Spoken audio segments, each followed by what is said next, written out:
विद्वानमृत इह भवति नान्यः पन्था अयनाय विद्यते त्वां सहस्रशीर्षं देवं विश्वाक्षं विश्वशम्भुवं विश्वं नारायणं देवमक्षरं परमं पदं विश्वतः परमा नित्यं विश्वं नारायणकं हरिं विश्वमेवेदं पुरुषं विश्वं वशीवते पतिं विश्वस्यात्मेश्वरकं शाश्वतकं शिवमच्युतं नारायणमहाज्ञेयं विश्वात्मानं परायणं नारायण परो ज्योतिरात्मा नारायणः परा नारायण परब्रह्म तत्त्वं नारायणः परा नारायण परो ज्ञाता ज्ञानं नारायणः परा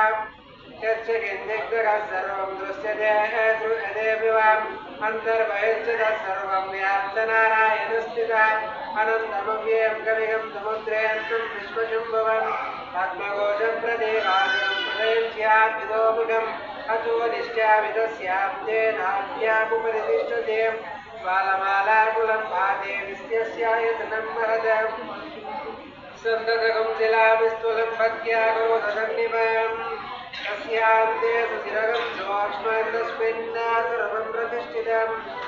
तस्य मध्ये महानग्निर्विश्वाब्दिर्विश्वतोमुखं स्वाग्रभुग्विभजन्निष्ठन्नाहारमुदरकविं येयघोर्ध्वमनस्यायैरस्मयस्य सन्ततां सन्तापयति स्वं देहमापादत नमस्त्रकाम्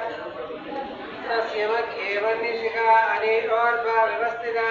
तेलतो इह मध्यस्था विद्वल्लेखे भवास्वर देवारशोकवद्दम्बे मेधावासत्यरूपम तस्याः शिखाया मध्ये परमात्मा व्यवस्थितां स ब्रह्म सशिवसहरिषेन्द्र सोऽक्षर परमस्वराट्यो वां पुष्पं वेद